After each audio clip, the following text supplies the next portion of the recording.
Hi, it's Mary, and it's so right. I'm going to be doing another project on the Baby Lock Accolade.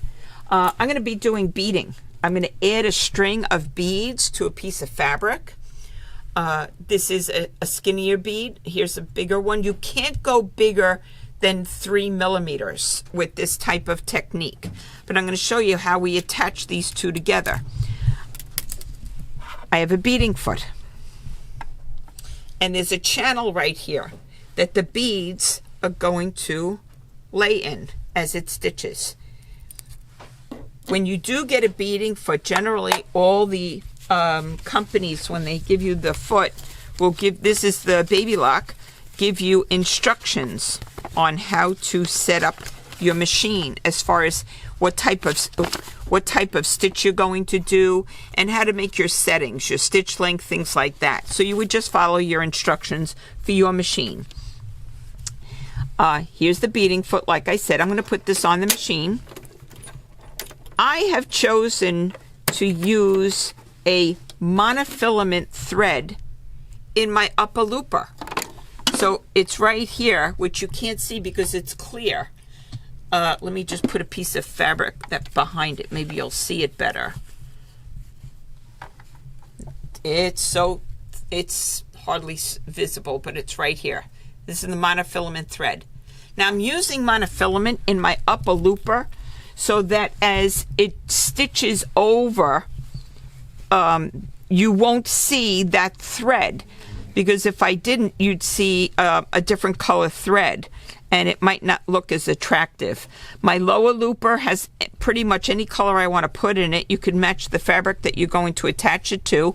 Your needle thread I would match to your fabric, definitely. I'm using orange so that you can see it when I finish stitching.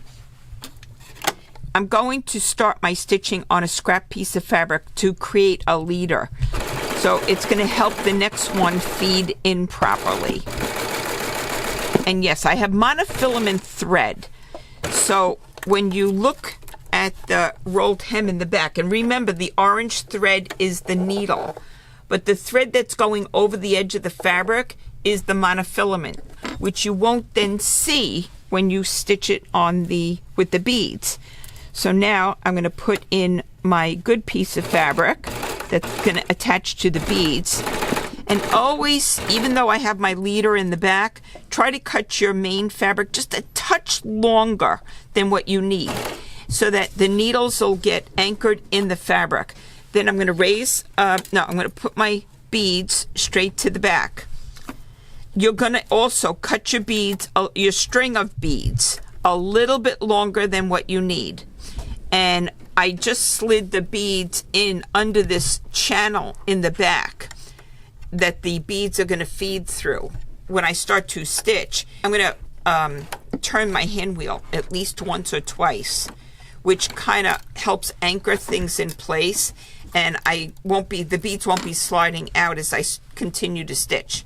So now as I go, I know it's scary. The knife is going up and down because maybe if my fabric is over further, it's going to trim it nicely. But yes, the beads are right next to the knife. And I'm also taking a little precaution that as I feed it in, I'm pushing the beads to the left a little bit, which will also help that the beads don't hit the knife. Your first time doing this, you'll be like, oh my God, I've got beads going through there right near the knife. So as I go through, just going and going. There it goes, pops. Get your tweezers.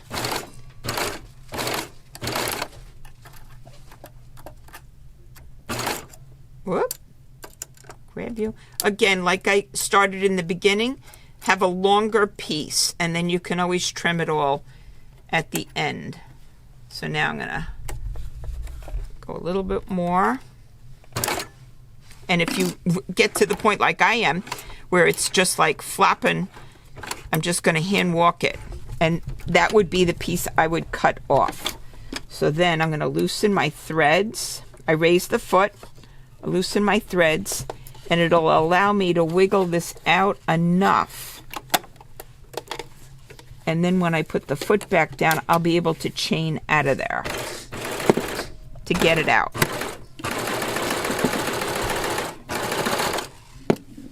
So now remember, I used orange thread so that you could see it.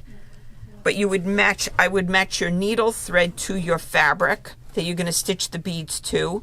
The monofilament thread is going around here. You can't see it. It's nicely covered.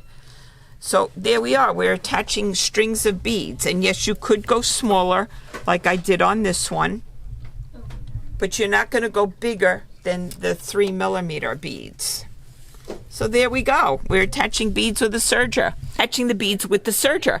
And it is a rolled hem stitch.